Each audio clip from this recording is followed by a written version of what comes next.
everyone, welcome back to my channel. So today I have a short video on how I did these very extra blinky nails for this 13-year-old I know. And it just so happens that she's my sister, of course. So I did this design for my little sister. This is just an overlay on her natural nails. These are her natural nails. She had a set that was like 6 weeks old. And so I did the fill and everything, filed shaped them, and this is just the design. So I'm using the stick-on jelly from Daily Charm, and it's a crystal adhesive gel. I'm using a brush like you can get from Alpha Brushes. That's the number 6 gel brush.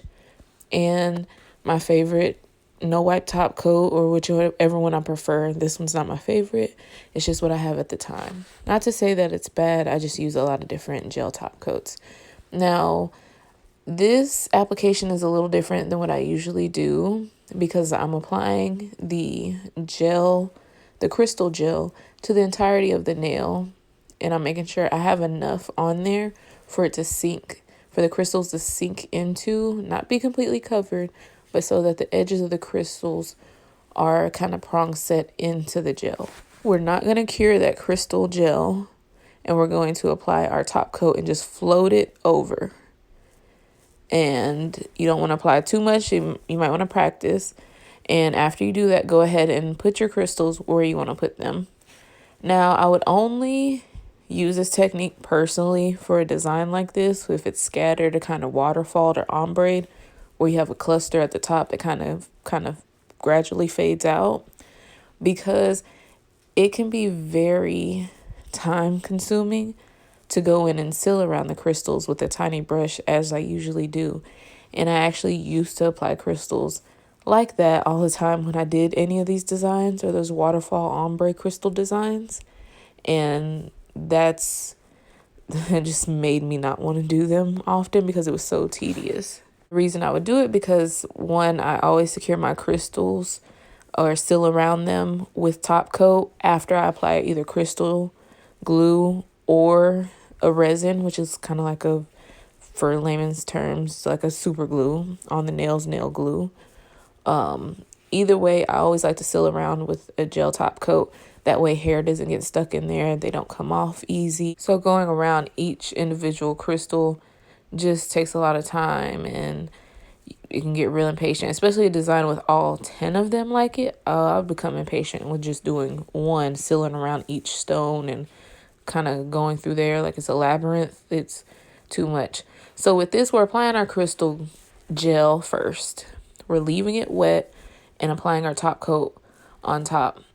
This way, in one step, once you put it in the light, it's sealed in with the crystal glue, and it's also sealed in with the top coat on top of it. The crystal glue does not have a nice finish.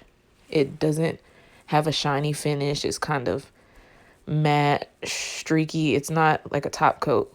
So you always are going to top coat when you use this crystal gel. It's not something you just want to apply, cure, and wipe. It's not going to have a good finish. So that's why we go ahead and apply it so the crystals can sink down into it and become sealed. Apply our top coat so that the crystal gel is shiny, and then we also seal the crystals in as well. And you see we're putting the crystals, and I don't know if you could tell, but the very, very edges of the crystals have a surplus of that gel around it, just wrapped around the lip, so it holds it and kind of sucks it down. And that's what we need when we apply our crystals. So that crystal gel, or that gel glue, however you want to call it, it cures in the light, and it has a stronger hold than just regular gel. It's not builder gel either, because sometimes applying builder gel in this fashion, it could crack depending on what you're layering it. So a crystal gel is appropriate, and it's made specifically for these needs. There are some builder gels that work for this. You'll just have to experiment. So I'm switching in between hands. I'm just doing one finger on a hand at a time because the crystals can kind of move because we have a good amount of liquid on it. That's again why it's better for a design like this that doesn't have to be precise. It's not our intricate little detailed beadwork. So we're curing, switching in between fingers, and this is our final look. Now, if I tally up the price for these nails, these are $100 nails that she got, that she who calls my nails throw up. I need to let it go, right?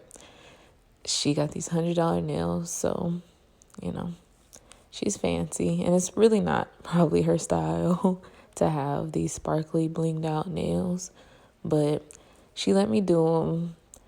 I don't know, 13-year-olds probably not into nude and bling, but she's a good little sister. So she has these fancy nails, and I think she likes them now that she has them.